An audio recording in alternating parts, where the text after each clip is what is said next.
Hey you, yeah you. Before we get this video started, I just want to say a thank you for those who have been a member of my Patreon. If you want to be a member of my Patreon, leave a link in the description down below right here. And there's a list right here of all the people who have been a member or a following member of the Patreon to help keep this channel alive. I would appreciate it if you do show your support, guys. You guys are awesome, and I really thank you for your support. Also, commissions are open, so if you want to commission for me to draw something for you, go to my DeviantArt page right here as well, in the link in the description, and I'll draw something for you. But make sure you hopefully follow the rules in my Patreon on my Patreon and commission, so we can get it on the list for me to draw something for you guys. I would really appreciate it if you do, and yeah. As always, take care, and have a great day, and let's start the video, shall we?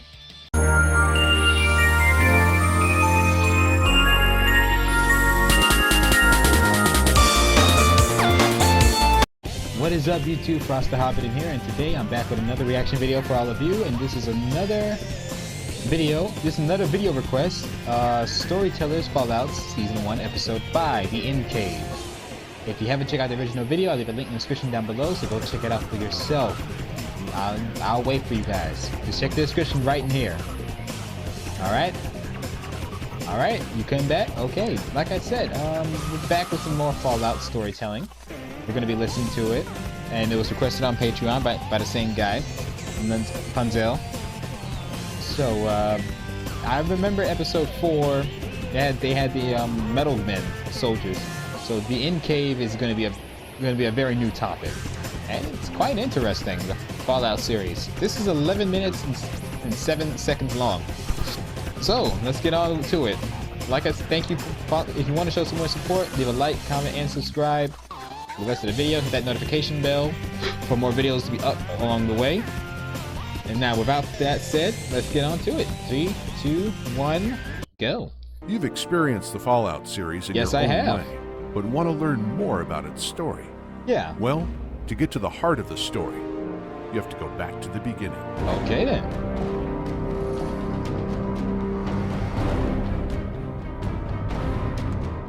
All right, this title sounds really good. Oh, the song, you know what I mean.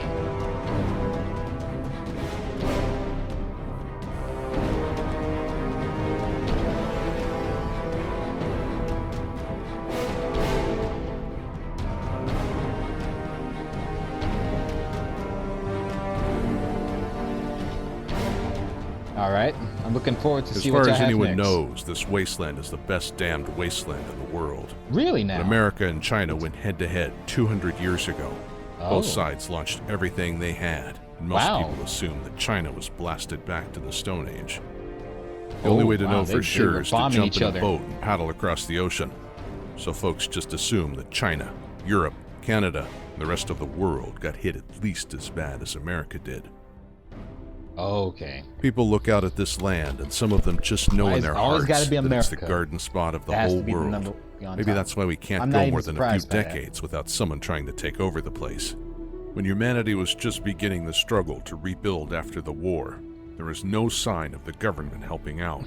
People formed tribes led by the strongest warriors and the smartest scavengers. The chain of command and the line of succession meant nothing to people who needed things done fast. Right. The closest thing to a government that emerged was tribal elders, or the mayors of small villages. Eventually, in 2189, some of the larger towns in California banded together and formed the new California Republic, but they never claimed to be the government. With no communications from the pre-war government for over a century, the memory of it faded as new generations replaced the old. Convinced the old president and his kind were long dead, but the wasteland ain't so lucky. 200 years ago, the last days before the Great War, a secret coterie of America's top-ranking political and corporate leaders decided to duck and cover, big time. They scurried right off the continent, hid inside a secret offshore base, then cowered there while the rest of the country suffered a nuclear holocaust the government had caused. There they stayed, safe and hidden for decades. That guy looks intimidating. Why does he look familiar, though? Doesn't he look familiar? Bald head, between goatee, politicians, military white brass, suit. and corporate executives. The direct descendants He of looks the like people who Omadiah caused the Stane apocalypse. from Iron Not many Man. people would make up a story like that, so it's probably safe to take them at their word about their ancestors. Regardless of who their great-grandparents were, the Enclave certainly has access to an abundance of pre-war tech and weapons. They hoarded it on a man-made island, a metal city that grew out of the ocean floor. It was once used to refine oil, back when people could pull oil right out of the bottom of the sea. The Poseidon oil rig was inaccessible to people on the mainland, so no one knew they were out there until they began their plan to rid the wasteland of everyone who didn't fit their definition of a real American. The Enclave had spent decades learning to improve upon pre-war weaponry. They weren't just collecting artifacts of the old world like the Brotherhood. They were looking toward the future. They had devices more advanced than anything seen in the wasteland, including the Brotherhood. Really? It wasn't just better guns or the ginchiest armor. The Enclave had a fleet of flying vehicles they called vertibirds. Ooh, Most folk vertibirds. had never even seen a car move unless it was hitched to a team of Brahmin, so these vertibirds gave the Enclave an edge over every other human wow. group in the wasteland. They could send in drop teams to kidnap whole villages at a time to use as test subjects.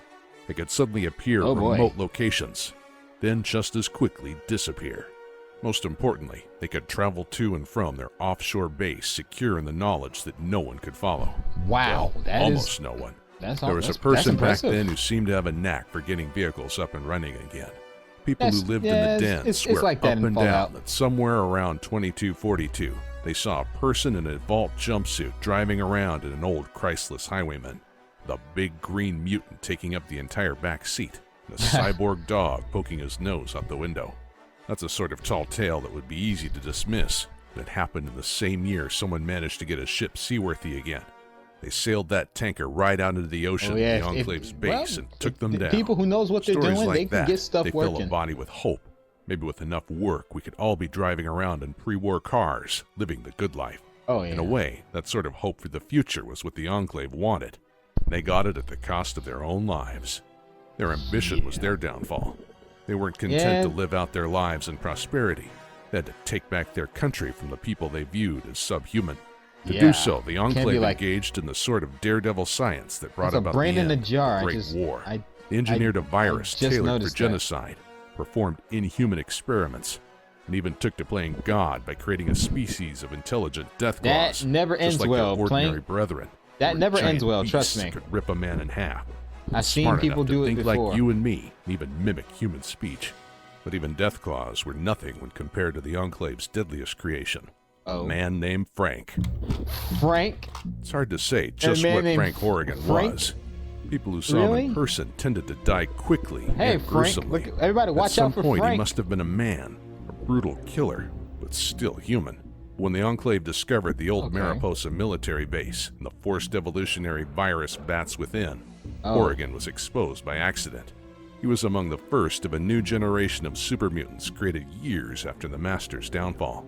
The arrogance of the Enclave's leaders led them to believe that they could improve upon the virus. The FEV and Horrigan were used for horrid experiments that would make the Master cringe.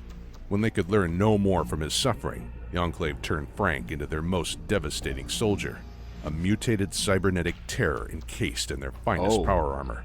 That's it's hard to not imagine good. how anyone managed to defeat arguably the most dangerous being to ever walk the wasteland and bring down his Enclave masters. That looks pretty sick. But somehow, the chosen one of an obscure northern tribe destroyed the Enclave oil rig, forcing the Enclave to flee New California. Leaderless and directionless, You look they soon intimidating, rallied just need to behind work on the Otto, name. a senior scientist who was contacted by a new Enclave president. It didn't take long for the remnants to reach the East Coast with their vertibirds. They had no fancy oil rig this time. They soon nestled into Raven Rock and Adams Air Force Base, pre-war bases that were nearly as impregnable. They changed their routine in Washington, D.C., promising that they could guide America back to the golden age of malt shops and drive-in movies. On the West Coast, they had a man who claimed to be the rightfully elected president of the United States. By the time they reached the capital wasteland, things had changed a little. Now their president remained unseen and only addressed the public through a swarm of floating propaganda robots that spewed stars and stripes forever, along with political rhetoric so hollow that it sounded like it was written by a random word generator. The war for control of the Something- capital wasteland was a trial for the Enclave. That sounds Bereft of kind their of island sus. fortress, without the Yeah, I said unstoppable it. brutality of Yeah, I Frank said Corrigan, sus. they had to fight a hard war to gain territory. Sue The me. Brotherhood of Steel had a strong presence in Washington, D.C., and super mutants roamed the streets looking for humans to abduct. The Enclave still had their They technological kidnap superiority humans to abduct and and turn their them into vertebrates. mutants. They even That took is- control of put a pre-war stop to that. satellites and could fire missiles that had been waiting in the sky for hundreds of years. But their greatest weapons were deceit and manipulation. The Brotherhood relied on a local wanderer for help in combating the Enclave. It is possible that the Enclave managed to convince this individual to implement a more subtle plan that could accomplish their goals even after their repeated defeats at the hands of the Brotherhood. Right. Yet, it did not save them. No, In it 2277, following their disastrous defeat by Liberty Prime at the Purifier, the Enclave was shattered again, with its leaders dead or missing. Its major Wow. strongholds were soon annihilated by Brotherhood strikes. They showed no The few mercy. surviving members probably wished that they had stayed hidden on their private island out in the Pacific. Yeah, you should Now have the stayed once hidden. mighty remnants of America's elite have been reduced to a handful of wistful old men hiding out in the wastelands. Yeah. Most gave up on the Enclave's vision of the world and settled down to live quiet lives, getting as much peace as a person can in the wasteland. Travelers who visit a certain old motel in Novak can speak with a former Enclave pilot who isn't as bad as the legends make the Enclave sound. She's a tough old broad, but she's no Frank Corrigan. Out east, the Enclave Makes sense. continues to operate in small bands that harass the Brotherhood and anyone else who strays too closely to their remaining outposts. Very They're protective. devoid of leadership or any long-term plans. In the west, sharp-eyed travelers can sometimes spot the rusted hulks of crashed vertebrates. There's little else remaining of the Enclave, Okay. or at least that the Enclave wishes to reveal. Could an organization with such resources be entirely stamped out? It's Much possible. like radroaches, Maybe. the Enclave has shown remarkable resilience. The people of the wasteland should be prepared to deal with another hidden nest of these relics of the old days. Okay. For now, the Enclave has joined the ranks of those who fancied themselves the rightful rulers of the wasteland. Their glory has faded along with that of others like the Master. But it seems like some lessons are never learned. There's No. always someone new looking to claim our wasteland as their own. The new California It's- Republic it's has a flourished never-ending even as battle. the Enclave faded, while the NCR has ruled their lands The with never-ending relative battle. peace and prosperity. Even this period.